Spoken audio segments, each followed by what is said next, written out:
बंधु बाबू तथा आदर सत्तर निज निज आसन अलंकृत कर बस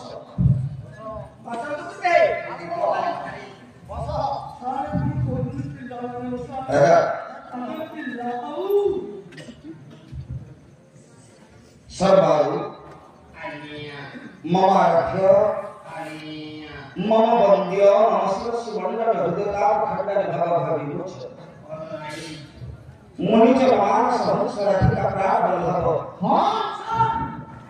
मानव जीवन कंडा निदूर बुद्धि रखंत दिन जन बंधु दुखी संगात सत्य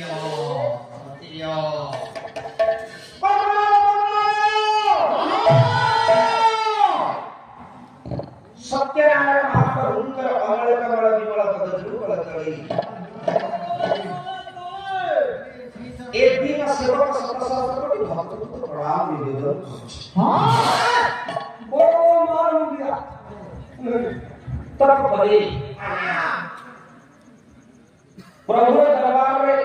उपनित हितुआ मोर पालन प्रेमी साहित्य प्रेमी सत्ता प्रेमी भागवत प्रेमी बड़े विभूत मातृका भगवत पुराण से प्रज्ञावादी मानो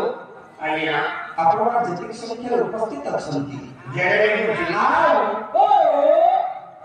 ए डाकवादी जगत माध्यम रे जे जे ठीक प्रभात पड़ल रही आया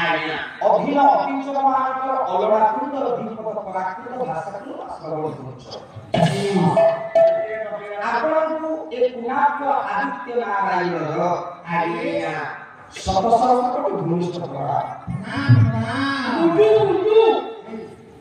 समस्त युवक बंधु एवं मोर अंतर छोट पुओ अछि समस्त बंधु हृदय गभीरतम प्रदेश हार्दिक प्रतिपूर्ण अभिनंदन ज्ञापन के सुगा परि पाला कथा देखिबा पाला वाटले जाति पाला देखिबा बंधु ओ कथा बोले मने पड़छि जो मन में हिंसा आवे घरे आयो अरे देखियो